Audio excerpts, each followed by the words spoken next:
તો હાલો મિત્રો, કેમ છો? બધા મજામાં છો ને? ઉમ્મીદ કરું છું કે બધા મજામાં જ હશો. આજના વિડીયોમાં આપણે વાત કરવાની છે આ રાજકોટના ભૂત બંગલા વિશે. તો ચાલો જોવો આપણો આખો વિડીયો ને શું છે એની હકીકત આજે તમને જોવા મળશે આ અમારા વિડીયો પર. તો જોવો આજનો તમે આ વિડીયો રાજકોટનો ઘટના બની. શું છે ભૂત બંગલાનું સાચું નામ, તો ત્યાં પેલા કોણ રહેતું હતું, બધું તમારે જાણકારી જોતી હોય તો આ વિડીયોમાં બનાવ્યો. આ વિડીયોમાં તમારા બધા ડાઉટ ક્લિયર કરી દેવામાં આવશે. રાજકોટથી થોડુંક જ દૂર 8 કિલોમીટર છેટી છે આ ભૂતિયા મહેલ.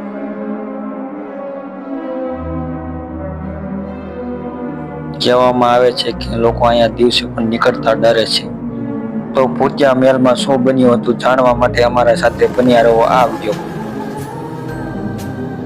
તો આ છે રાજકોટમાં આવેલો અવધ બંગલો. તો તમને અમારો આવો વિડીયો ગમ્યો હોય તો ચેનલ લાઈક કરો, સબસ્ક્રાઇબ કરો અને કોમેન્ટ કરો, જેથી અમે તમારા માટે આવા ફરીવાર વિડીયો બનાવી શકીએ. તમારી એક લાઈકથી અમને દુગનો પાવર મળે છે. તો ફરીવાર અમે આવો વિડીયો લઈને આવી રહ્યા છીએ.